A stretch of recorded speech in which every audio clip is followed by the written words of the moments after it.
Toli esančioje šalyje gili neteisybė užgožė daugelį gyvenimų.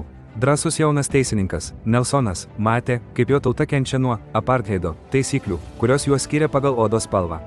Jis susidūrė su milžinišku sprendimu – tylėti ar kovoti už teisingumą, rizikuodamas viskuo. Nelsonas pasirinko kovoti, galingai kalbėdamas prieš neteisingus įstatymus.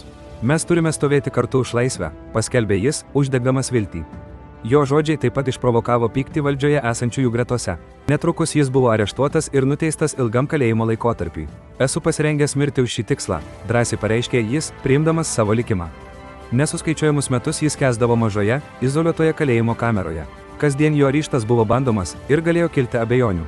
Vis dėlto, jis niekada nenukrypo nuo savo svajonės apie teisingą pasaulį, įkvėpdamas kitus net už grotų. Jis netgi augino mažą daržovių lysvę, tylų ilgalaikės vilties simbolį. Praėjo dešimtmečiai ir pasaulis stebėjo jo gilią kovą. Pasaulio lyderiai pareikalavo jo paleidimo ir kalėjimų vartai pagaliau atsidarė. Nelsonas, senesnis, bet spinduliuojantis jėga, išėjo į tautos nuoširdžių džiaugsmo šūksnius.